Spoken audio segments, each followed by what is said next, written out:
মেয়েরা একদিনে চেঞ্জ হয় না, হয় আস্তে আস্তে। এই প্রক্রিয়া অনেকটাই দীর্ঘ। প্রথমেই আপনি তাকে সুন্দর লাগছে বলা ছেড়ে দিলেন, সে এইটা মেনে নিল।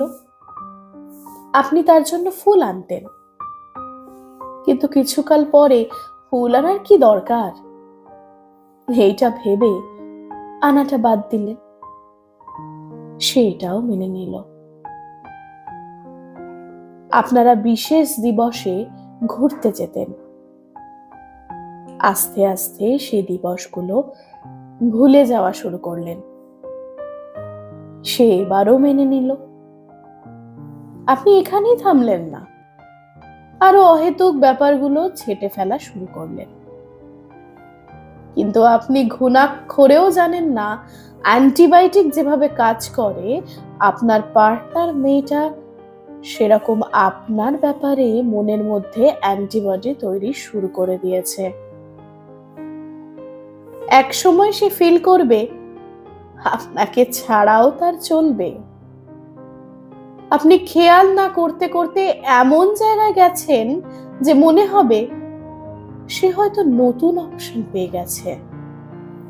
আপনাকে আর তার ভালো লাগে না বলেই দুম করে ডিভোর্স অথবা ব্রেকআপের কথা বলছে। আসল কথা হচ্ছে আপনি তাকে এমন জায়গায় নিয়ে গেছেন যেখানে সে একা হয়ে যেতে আর ভয় পায় না। মন খারাপ থাকা আপনার সাথে থাকার চেষ্টার চেয়ে শান্তির মনে হয়। প্রিয় পুরুষ, এই দিন দেখতে না চাইলে আপনার সঙ্গের মানুষটির যত্ন নিন। যত্ন নেওয়া, ভালোবাসা প্রথমে আবেগ হলেও পরে অভ্যাস। গাছের যেমন জল লাগে, সূর্যের আলো লাগে, আগাছা পরিষ্কার করতে হয়, মানুষেরও তাই লাগে। আপনি অযত্নে অবহেলায় একজনকে ফেলে রাখবেন, আর সে আপনার জন্য জনম জনম বসে থাকবে। তা হয় না।